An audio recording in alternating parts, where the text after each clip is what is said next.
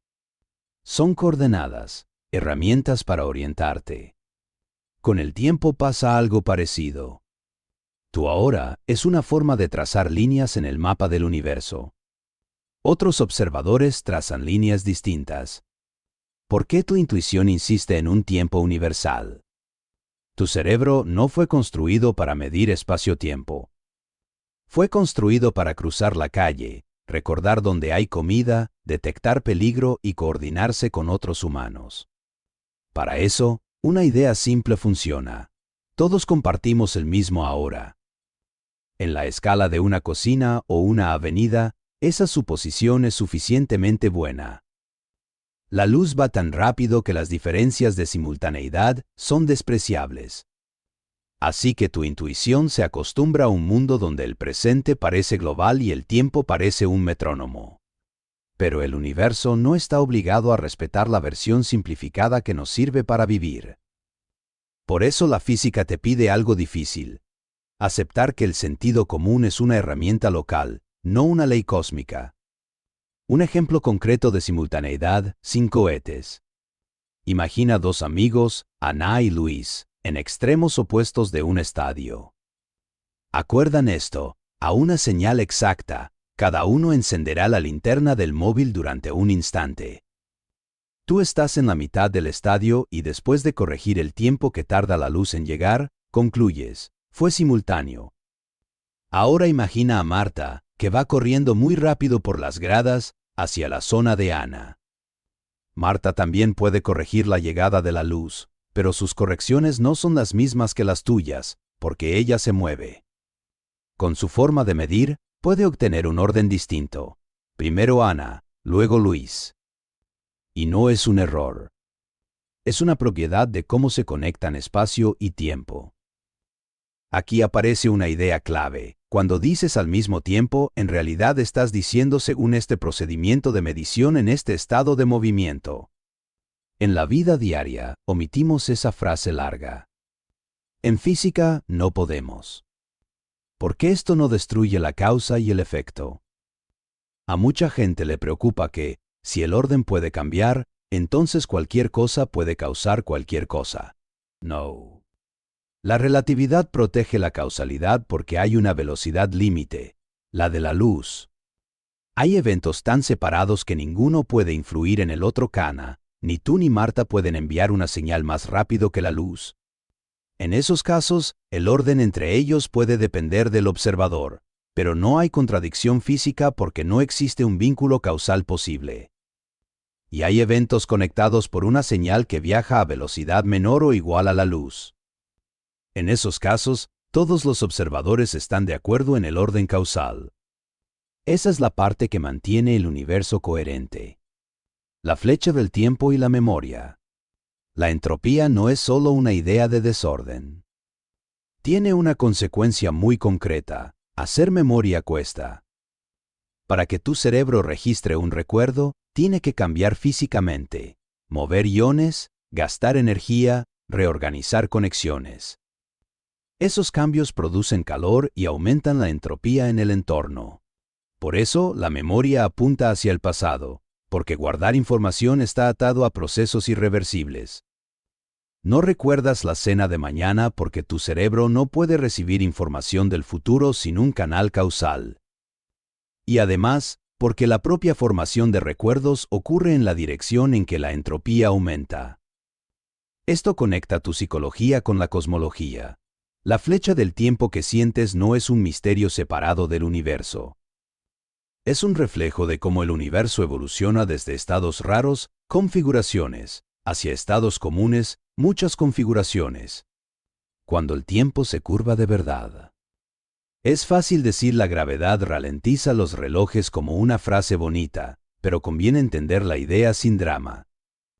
La gravedad no es, en relatividad general, una fuerza invisible que tira de ti como una cuerda. Es una curvatura en la geometría del espacio-tiempo. Y cuando la geometría cambia, los caminos y los tiempos propios cambian. Por eso, cerca de objetos muy masivos, el tiempo puede avanzar de forma diferente. No porque alguien lo toque, sino porque el propio mapa es distinto. Si te acercaras a un agujero negro, sin entrar en detalles técnicos, ocurriría algo sorprendente. Para un observador lejano, tu reloj parecería ir cada vez más lento. Para ti, sin embargo, tu reloj seguiría marcando normal. Esa diferencia de perspectivas no es una ilusión óptica. Es geometría. El universo completo no es una excusa para la pasividad. La imagen del libro o del mapa puede dar una idea equivocada, como si todo estuviera fijo y por lo tanto, nada importara. Pero incluso en un libro impreso, los personajes actúan. Dentro de la historia hay decisiones, causas, consecuencias, aprendizaje. En física, decir que la estructura espaciotemporal existe no equivale a decir que tú eres un muñeco sin agencia. Equivale a decir que existir no significa aparecer en el presente. Significa ocupar una región del mapa. Tu vida, vista como proceso, incluye deliberación, dudas, cambios de estado cerebral. Eso también está en el mapa. El hecho de que podamos describirlo como estructura no lo vuelve falso. El borde de nuestras preguntas. Llegamos, por fin, al punto donde el lenguaje se queda corto. Cuando preguntas qué había antes del Big Bang, estás usando una gramática hecha para historias humanas. Pero si el tiempo es una propiedad interna del universo, un modo de ordenar cambios dentro de él, puede que antes no sea una coordenada válida en ese contexto. Es como preguntar, ¿cuál fue la primera página antes de la primera página? Puedes decirlo, pero quizá el objeto del que hablas el libro simplemente empieza ahí. No porque sea una respuesta cómoda, sino porque así está definida la estructura. Eso no significa que sepamos todo. Significa que algunas preguntas necesitan reformularse. En ciencia, cuando una pregunta no encaja, no la defendemos por orgullo. La ajustamos para que tenga sentido medible. El punto final, sin poesía barata. Si has escuchado hasta aquí, ya viste el patrón. Tu sensación de tiempo es una estrategia biológica. Los relojes son comparadores de procesos, la relatividad rompe la hora universal, la entropía explica la flecha y la gravedad curva el mapa. La realidad no está obligada a sentirse cómoda. Está obligada a ser consistente. Y aquí está el detalle más raro de todos. Cuando escribimos las ecuaciones correctas, el universo responde. Los satélites encajan. Los experimentos coinciden. La matemática, esa cosa inventada por cerebros imperfectos, logra describir un mundo que no depende de nuestra intuición. Eso, más que cualquier metáfora, es lo verdaderamente asombroso.